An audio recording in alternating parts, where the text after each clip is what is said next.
The first number drawn by the Secretary of War is serial number 158.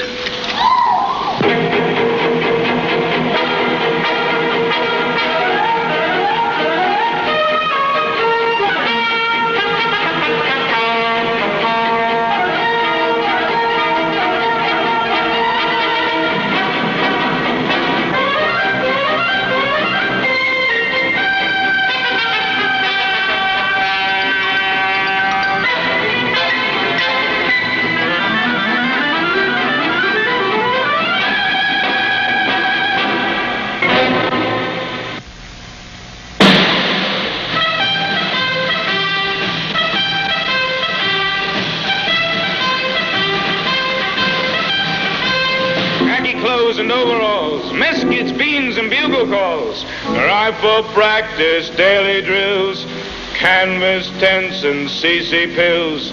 We march and plod through mud and snow. Orders are orders, we never say no. All this we do for $1 a day. But I am here to say I'm a selectee in the army.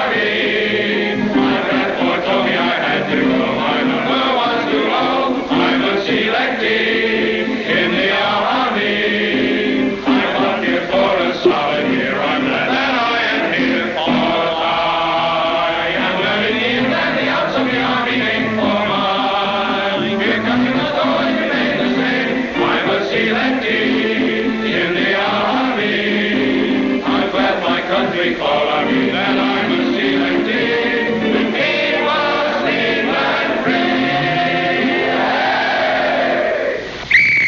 Rise and shine, boys. Up! What time is that? 6:15. Well, ready? All right, let's get up. You have the whistle blow up. Come on, boy. Let's get up. Come on, get up there, boy. Let's go. Come on. Get up and stretch. It's cold.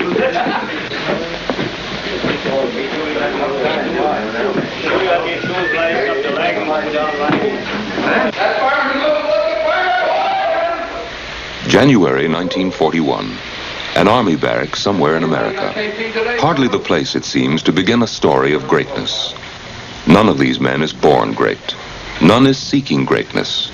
And yet greatness will come, will be thrust upon them in many places and many ways.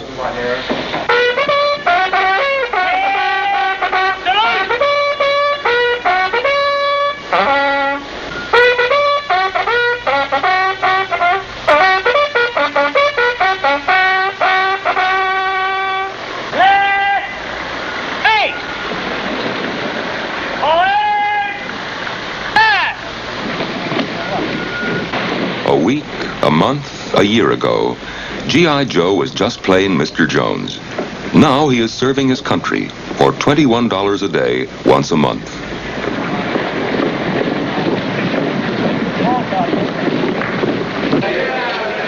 The Depression kids of the 30s have grown into the fighting men of the 40s, in a world where Europe's war is still an ocean away.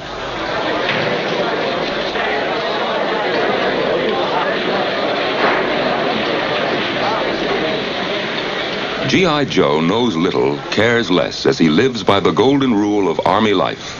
Eyes open, mouth shut, and don't volunteer for anything.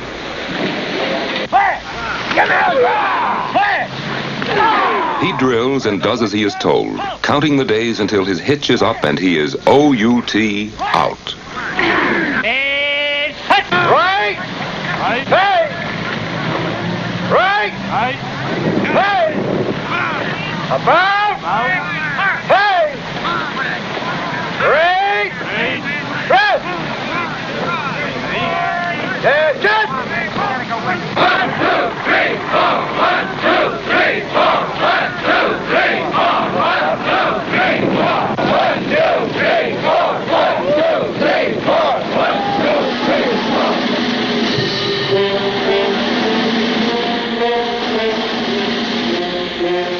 April 1941. Germany invades and conquers Yugoslavia and Greece. It is indeed a fallacy based on no logic at all for any Americans to suggest that the rule of force can defeat human freedom in all the other parts of the world and permit freedom to survive in the United States alone. On sandlots and city playgrounds, a new breed of baseball stars is born as summer comes to America in 1941.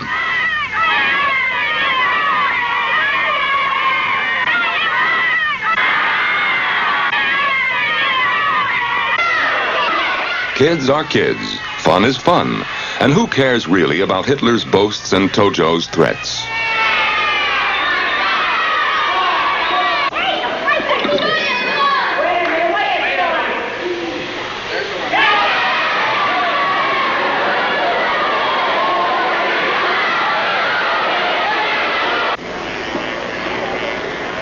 Teenagers, thrilled by the daily dogfights in the Battle of Britain, send model airplanes into the same skies where a handful of pilots fly the old-fashioned planes that are the backbone of America's aerial might.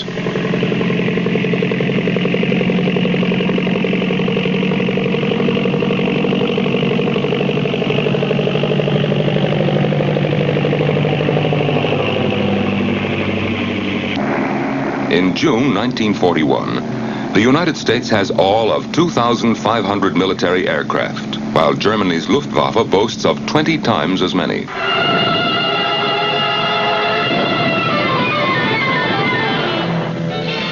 Luftwaffe and Wehrmacht join in June to spearhead Adolf Hitler's invasion of Russia.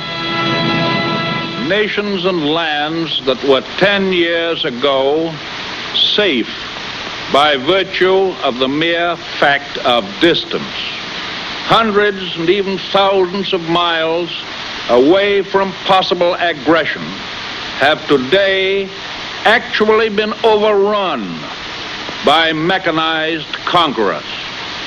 So distance is no longer a guarantee of safety. And still, draftees train with wooden guns and makeshift targets.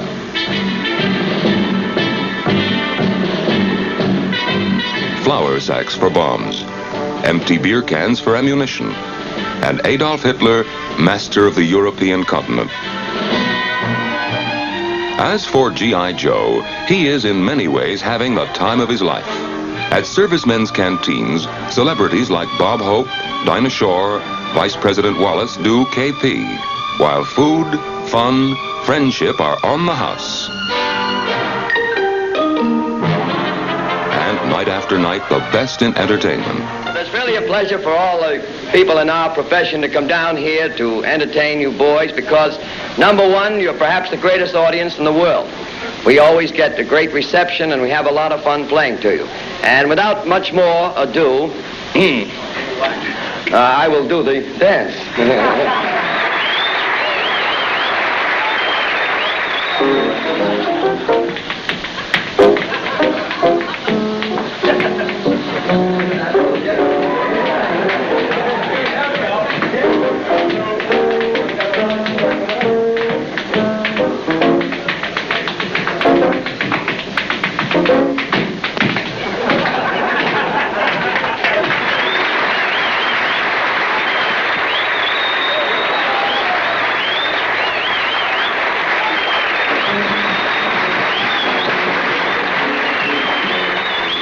When G.I. Joe can't come to see the stars come to see G.I. Joe.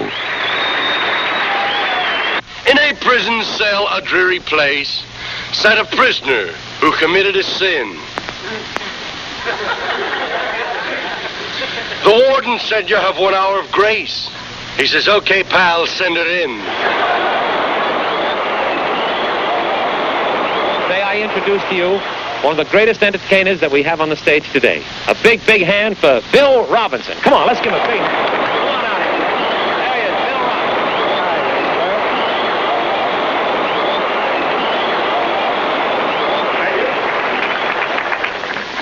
Robinson. Ladies and gentlemen, you know, I had the pleasure of being in the last World War. I was up in Camp Funson right outside of Kansas City. And a little colored soldier about that high starts to leave the camp, and just as he starts out of the gate, White soldier walking the post must have been about 7 foot high, looked down on the little colored boy and said, "Halt, who goes there?" He turns to the white soldier, he says, "Willie Smith." He says, "You can't leave the barracks without a pass." So he pushes the white soldier and says, "Oh, man, get out the way." So the white soldier swings around and sticks a bayonet in his chest. He said, "Don't move, little fella." The little colored soldier looked at the point of the bayonet sticking in his chest, pulled his hat off and looked up at the white soldier. He says, "Big boy," he says, "I got a mother in heaven, a father in hell, and a gal in Harlem, and damn if I ain't gonna see one of them tonight." August 1941. Adolf Hitler orders German U-boats to sink any American ship carrying Lend-Lease aid to England. The freighter Robin Moore is first to go to the bottom. Others will follow.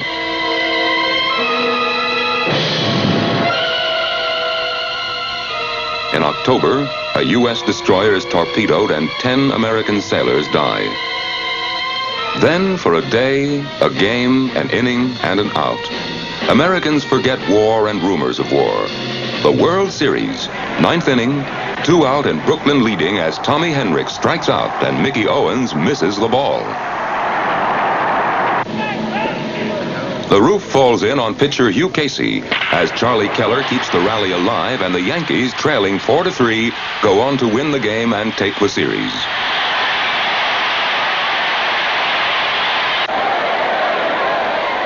It is November now, as President Roosevelt comes to Warm Springs, Georgia, to celebrate Thanksgiving.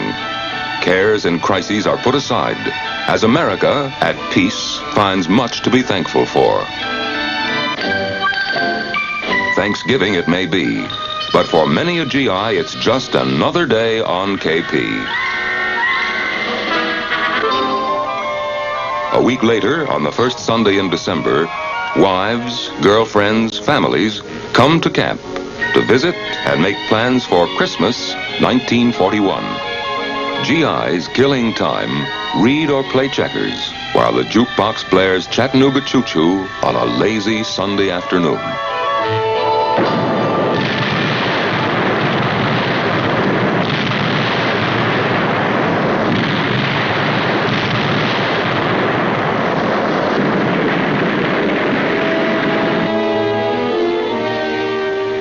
America's hopes and G.I. Joe's dreams of peace die with 3,000 officers and men in the Holocaust at Pearl Harbor.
America goes to war.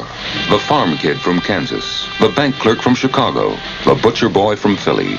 East, west, north, south. Husbands, fathers, sons, and sweethearts. The big parade of 1942.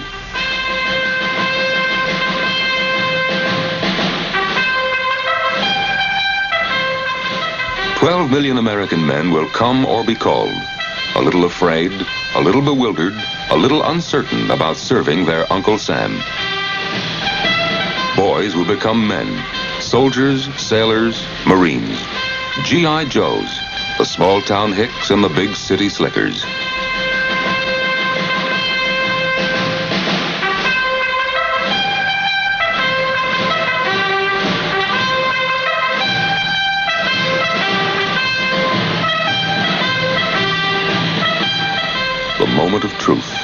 The time of action will not be long in coming.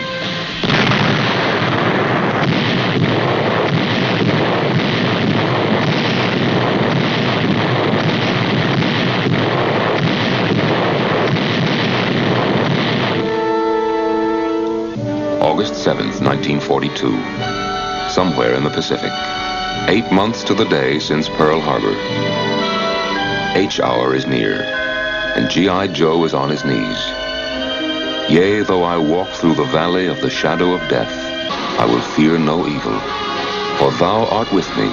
Thy rod and thy staff, they comfort me.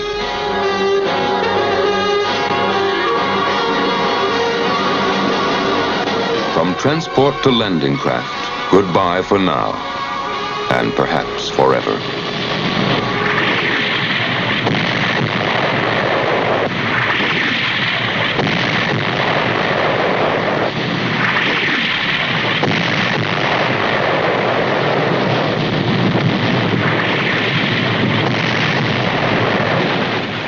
Hit as he lands, one American never sees a Jap, never fires a shot.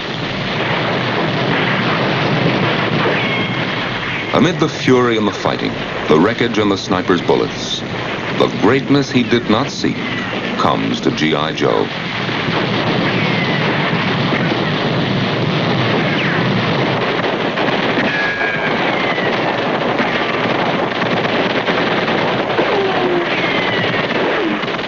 On Guadalcanal, without supplies or reinforcements, 16,000 Marines hang on and hold out for 38 brutal and bloody days.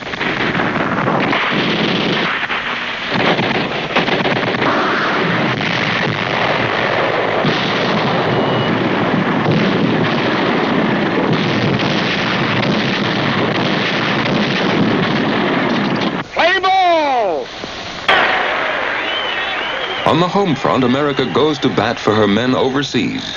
The old Bambino, Babe Ruth, steps in against the big train, Walter Johnson, in a charity game for the Army-Navy Relief Fund. Everybody is victory conscious. I'm the girl that makes the thing that holds the oil, that oils the spring, that takes the shank, that moves the crank, that works the thingamy-bob. It's a ticklish sort of job, making a thing for a thingamy-bob, especially when you don't know what it's for. But it's the girl that makes the thing, that drills the hole, that holds the spring, that works the thingamy-bob, that makes the engine roll. And it's the girl that makes the thing, that holds the oil, that oils the spring, that works the thingamy-bob, that's going to win the war. G.I. Joe is joined by G.I. Jane as the Navy organizes the Waves, women appointed for voluntary emergency service. And the Army establishes the WACs, the Women's Auxiliary Army Corps.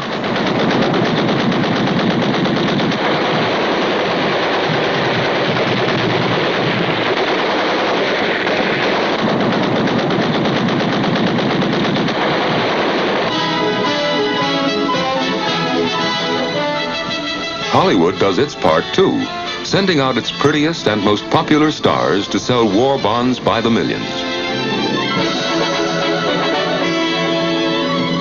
Lana Turner offers a kiss for every $5,000 bond.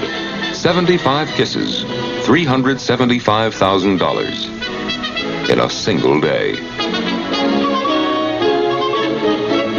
No star is more tireless, more popular than Carole Lombard, making a final appearance in Indianapolis before flying home to Hollywood. And leaving you now, I want you all to join me in raising your hands and making the sign of victory. The V sign popularized by our famous ally across the sea, Winston Churchill. Heads and hands up, America. Let's give a rousing cheer that'll be heard in Berlin and Tokyo. 24 hours later, Carole Lombard is dead on a Nevada mountainside.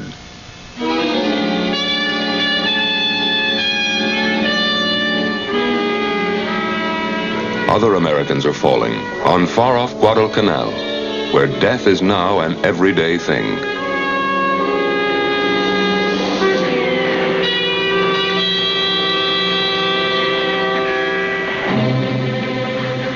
On this hot and hostile island, G.I. Joe battles malaria, dysentery, jungle rot, and a fierce and fanatic enemy.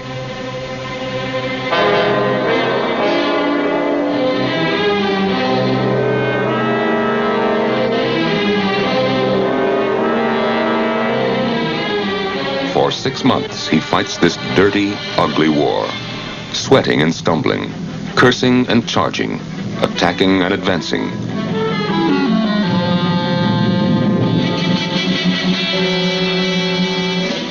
Tough as he is, and must be, G.I. Joe is tender too.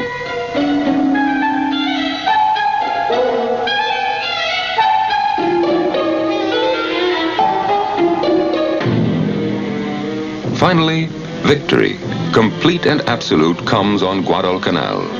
America has chipped away the first fragment from Japan's swollen empire. Tokyo is still 3,000 miles away, but G.I. Joe is on his way. He has earned a rest, and, luckily, he is alive to enjoy it. The chow is hot and there's plenty of it, along with delicacies that G.I. Joe hasn't seen or tasted since leaving the States. A shortwave radio sometimes picks up broadcasts from home. And, if not, there's always an old South Pacific favorite, Tokyo Rose. Greetings, everybody. This is your number one enemy, your favorite playmate, Orphan Ann of Radio Tokyo. The little sunbeam whose throats we like to cut. We're ready again for a vicious assault on your morale. 75 minutes of music and news for our friends, our enemies in the South Pacific. Well, how are my little darling little dopes tonight? Full of beer and belligerence? I know, you still hate us, but don't let that hate keep festering. It poisons the whole system. What you need is some good jive. I mean solid. Helps you relax. All set? Okay, here's the first blow at your morale. 2 times of swinging and singing. Hey, Pop, I don't want to go to work. Please be listening.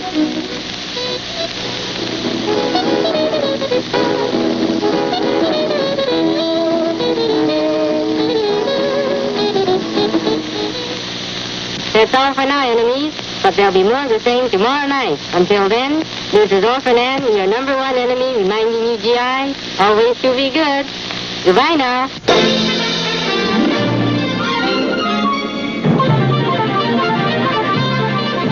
The fortunes of war may have taken the boy out of America, but they can never take America out of the boy.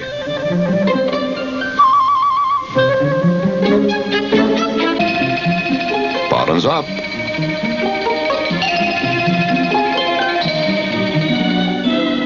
Broadway and Main Street are a long way off, but American movies and Hollywood stars make home seem just a little bit closer.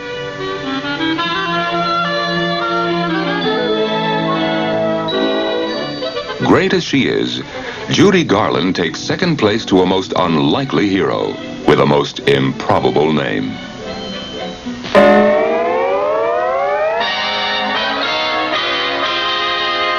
When you're digging a slit trench that ought to be deep, and the going's so tough that you go darn near weep, just dig a few inches and crawl in and sleep. And gold brick, just gold brick, just gold brick.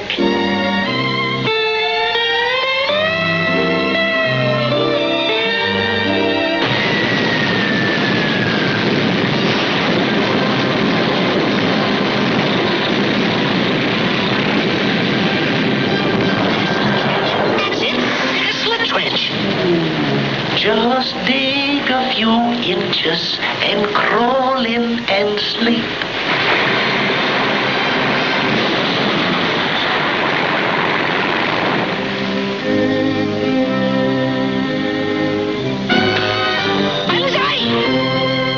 Here eyes there go brick, I now go find more. Ye find enough gore brick, Japan could win war. Gore brick, honorable go brick, honorable go brick.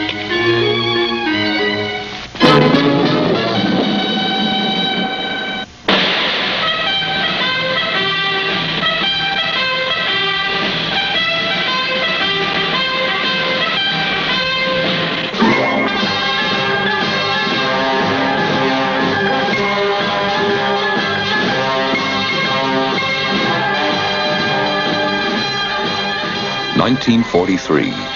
The tide is turning in the war in Europe. Germany is on the defensive, in Russia and North Africa. But the Allies are committed to total victory and are demanding unconditional surrender. And so G.I. Joe is Europe-bound, 25 years after his father made this same long journey to win the war that would end all wars.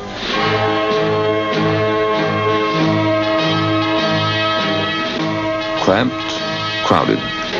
He has time to think, to sleep, perhaps to dream of days gone by and times to come.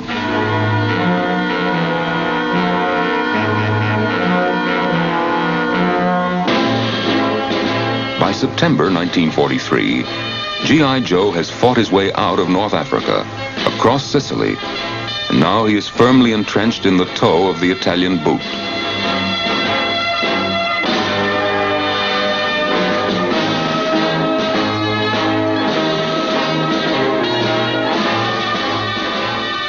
Moving up with the troops are the army nurses, the angels of mercy, with wet feet and big smiles, who face death and find greatness, shoulder to shoulder, battle to battle, with the men they serve.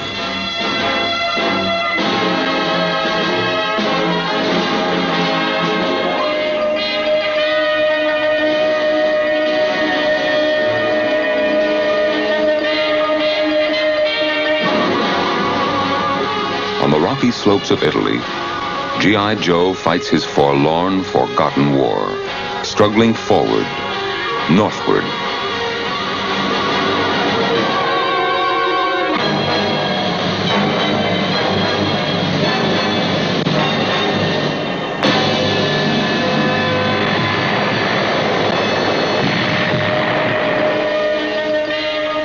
Whether in the foothills of Monte Cassino or the jungles of Guadalcanal, death is just as swift, just as final.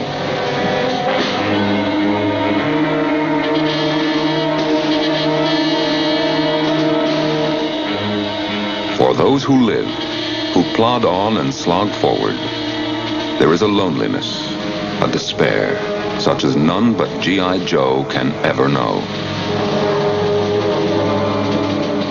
Families, loved ones, are more than miles. They are years away. And yet, bone-weary and dog-tired, the lowly foot soldier sweats out his loneliness and somehow manages a smile. K-rations and hardtack, day after dreary day.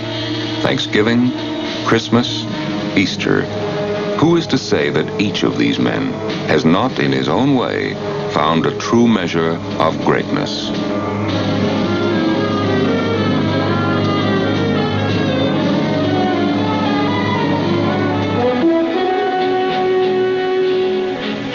Meatless days and empty shelves. America is living on short rations, too.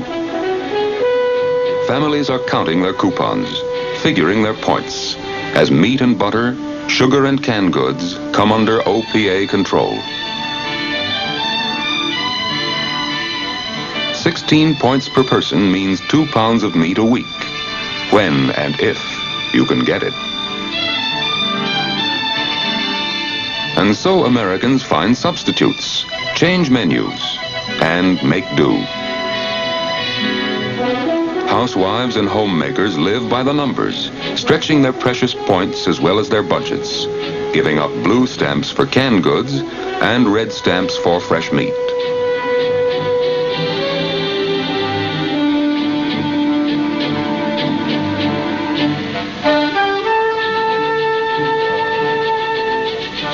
Motorists learn the A, B, C's of gas rationing, organize carpools, and worry where their next set of tires will come from.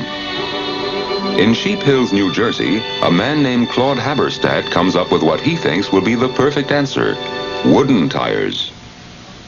It should last a good many thousand miles. You can wear down 2 inches of wood, take out the bolts and place them 2 inches lower, wear down 2 more inches, and I hope the war's over by then. In wartime America, March 15th becomes more than just another day for millions of wage earners. Income tax exemptions are cut, and more workers must settle up with Uncle Sam. Treasury officials decide to make it easy. Week by week, on a pay-as-you-go tax plan, conceived and explained by a New York City businessman, Beardsley Rummel. With the new legislative year, a new opportunity is presented to correct an old defect in our income tax procedure, which has put 27 million citizens in debt for tax on their last year's income. How can we get free of income tax debt without paying 2 years' taxes in 1 year? The answer is as simple as daylight saving. Let us turn our tax clocks ahead 1 year, beginning 1943 by paying in 1943, thereby dropping 1942 out of the tax calendar forever. Weekly withholding starts on July 1st, 1943, as John Q. taxpayer begins his struggles with deductions and dependents. Dependents, the military kind, are on most every family's mind, and letters pour overseas by the millions and billions. To speed up the letters and cut down on their size and weight, America devises a new kind of miniature mail called V-mail. Letters are photographed on microfilm, reduced for shipment, and then enlarged on arrival at APOs around the world. In this way, 10,000 letters can travel overseas in a shoebox. V-mail and mail call are the postal plasma that sustain and renew G.I. Joe.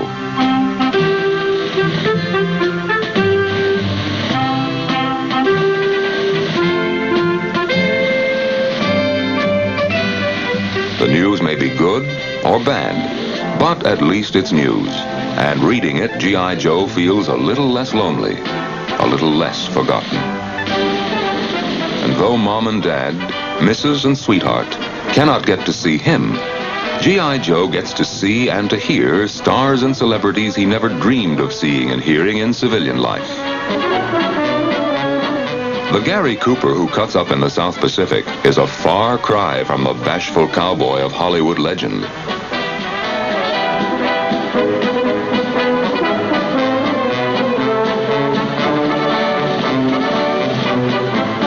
The stars shine brightest for G.I. Joe.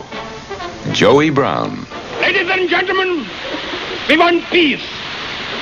Universal peace. And I will have peace.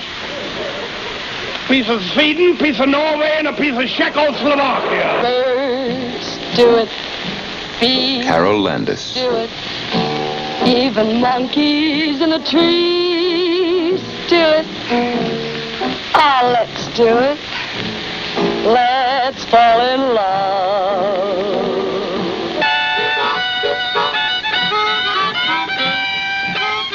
Jack Benny and Larry Adler.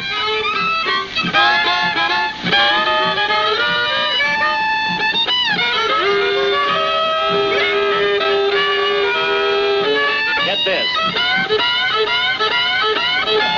Boy, am I hot, huh? I got it, eh? You got it, kid. You did it.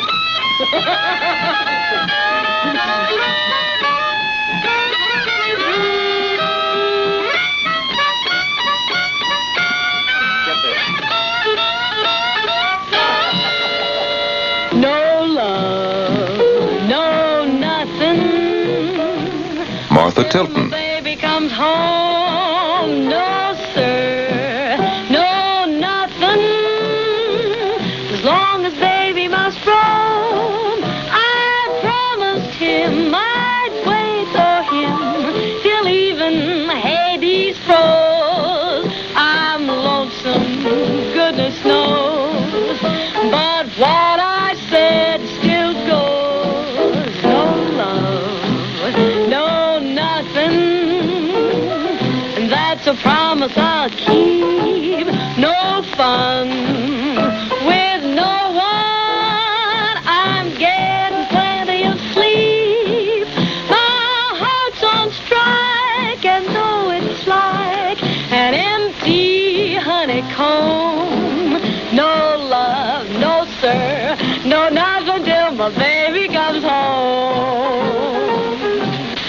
a little scene for you now, ladies and gentlemen. You might enjoy it. It's a little scene that's set in Central Park.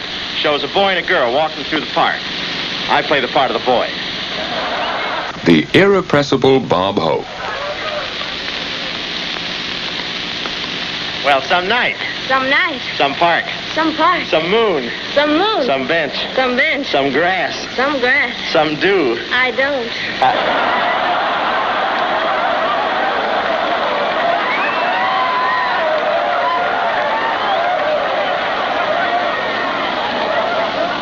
Well, there's nothing like finding out right away, you know what I mean?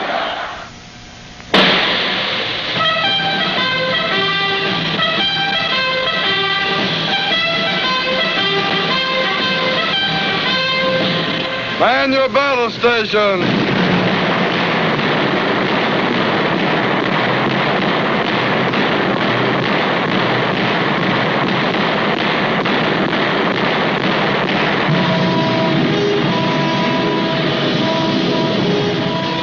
(1945). Japanese kamikaze planes carry out their suicide missions against American warships that have no place to hide.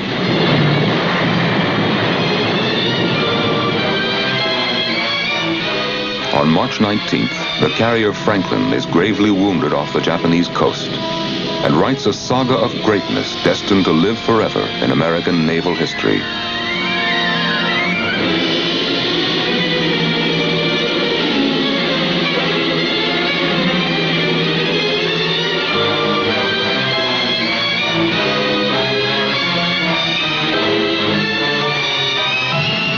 Big Ben will not give up, nor go down, though 270 crewmen are wounded and 832 more are killed. Big Ben buries her dead at sea. We carve not a line and we raise not a stone, but we leave you alone with your glory.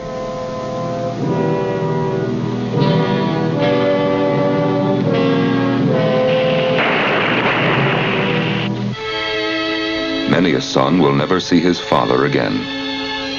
Many a blue star will turn to gold.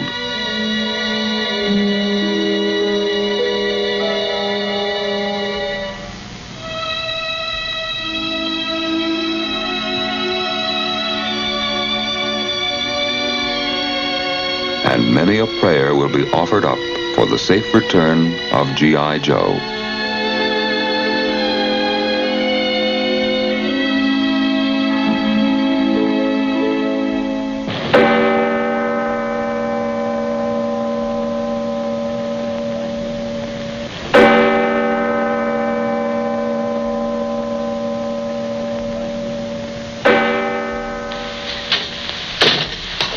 Okay, fellas, roll out. We have a mission this morning. Breakfast in half an hour. Captain Kirk, Captain Thompson, Lieutenant Buska, Ackerson, Holloway, and Hawker scheduled to fly. We'll snap it up. At British bases, on crowded runways, where every day is a day of battle, American airmen live dawn to dawn, mission to mission.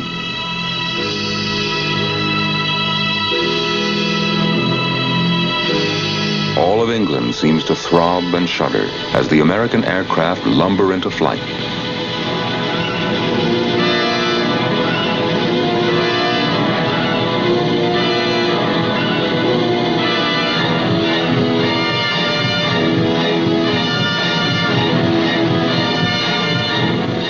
Left behind are the men who have given wings to the mighty armada, the ground crew that now can only watch and wait, worry and wonder.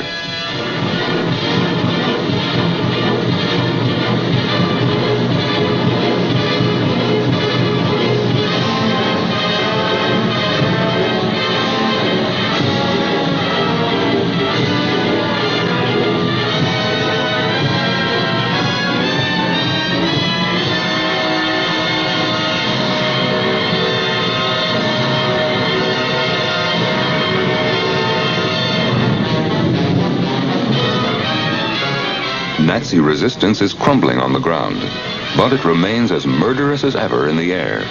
With sharp eyes and sure sights, the unsung gunner duels the enemy fighter that stalks and swarms around the giant bomber. Sure, you're firing when they're too far out. Let them get in closer. Closer. You see where this guy is. Hey, he got away, Eddie. Yeah, wait till he tries to come out of that dive.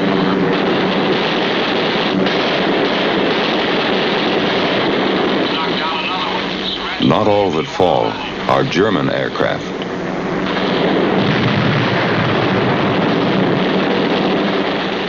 Flack Alley claims 10,000 American bombers, 70,000 airmen, almost 1/4 of all U.S. casualties in World War II. But the planes that get through play a vital and deadly role in the final defeat of Germany, pounding and punishing Aachen, Dusseldorf, Frankfurt, Hamburg, and yes, Berlin itself. Bombs away on primary in 1142 hours.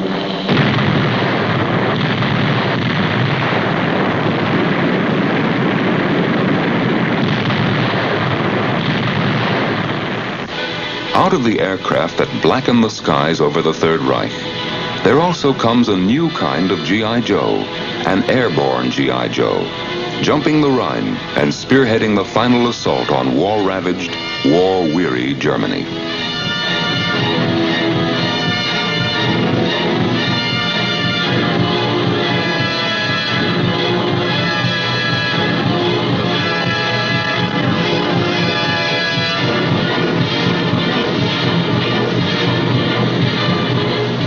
On the ground, all roads lead to victory.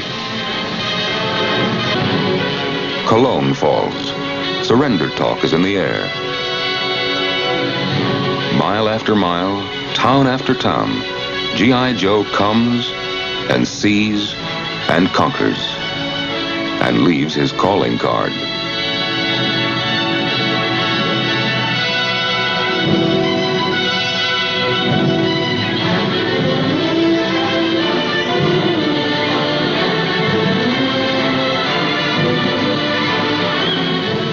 This is G.I. Joe's day of days, and as long as he lives, there will probably never be another like it. The end is come. The war is won. Adolf Hitler and the German Empire that he vowed would survive 1,000 years, both of them are dead.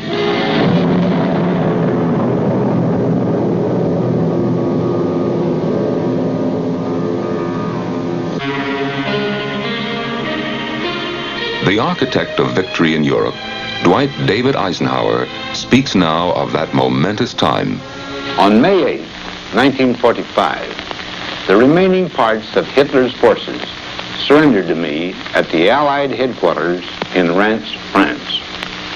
In announcing the final victory, I recall vividly some of the things I said to the 5 million French, Canadian, British, and American fighting men that made up that mighty Allied force.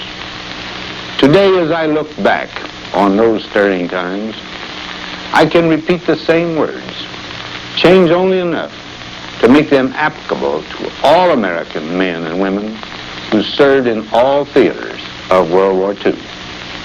The message ran, our American armies, air forces, navies, Marines, and merchant Marines have captured or destroyed enemy forces totaling more than their own strength. They have been completely victorious. All in that gigantic fighting machine agree in the selection of the one truly heroic figure in that war. He is G.I. Joe, and his counterpart in the air, the Navy, and the Merchant Marine. He has braved the dangers of U-boat-infested seas. He has surmounted charges on desperately defended beaches. He has fought his tedious, patient way through the ultimate in fortified zones. He has endured cold, hunger, fatigue. His companion has been danger. Death has dogged his footsteps.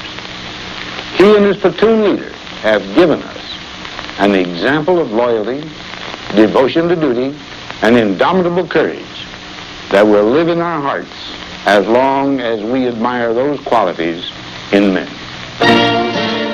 And then it begins. The happy journey home for millions upon millions of G.I. Joes, soldiers, sailors, Marines. By ship and by plane, back they come from Europe and the Pacific. Veterans of North Africa and New Guinea, Bastogne and Bougainville, Omaha Beach and Okinawa.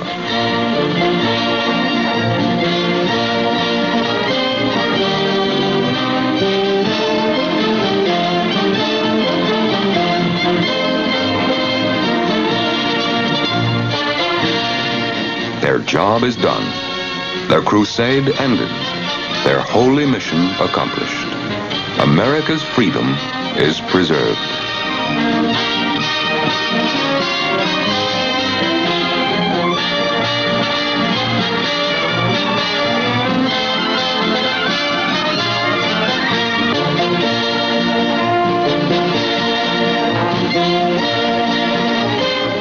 The days, the months, the years, the long and lonely times are swept away in the breathless moments of return and reunion.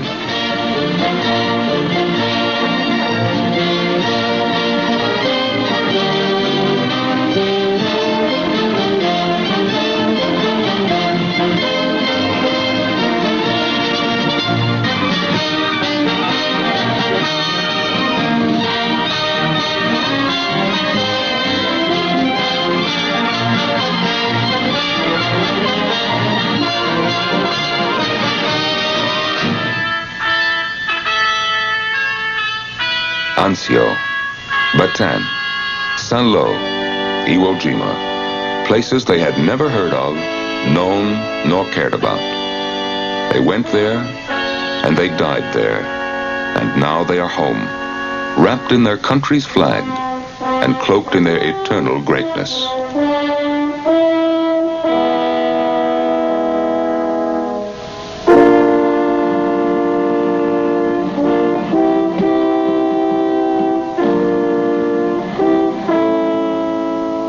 G.I. Joe has earned his honored place in the ground that his sacrifice has made sacred. A wife who gave to America a husband receives in return a folded flag. Her grief is shared by the families of 291,000 G.I. Joes killed in World War II.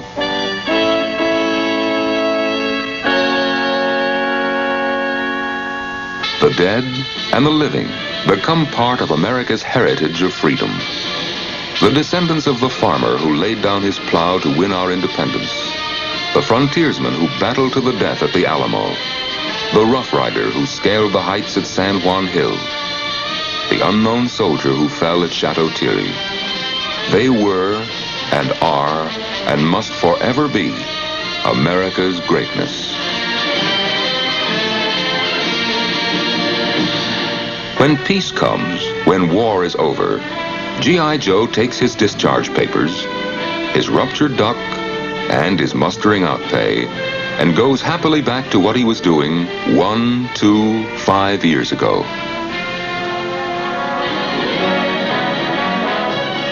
At first, he will cuss and kid about life in the Army, Navy, Marines. But as time passes and the years go by, a glow, a nostalgia will creep into his voice as he remembers some place, some time, someone in World War II.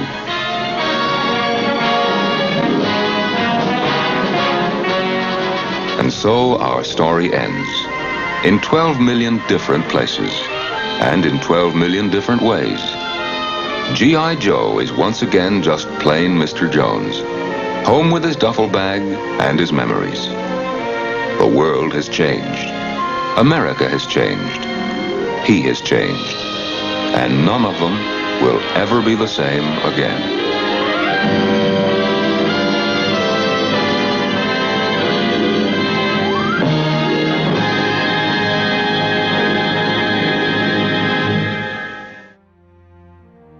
Thanks for watching. If you'd like to help us produce more compelling historical content like this, please like, comment below, and share this video with fellow history buffs. And of course, be sure to subscribe to help keep history happening.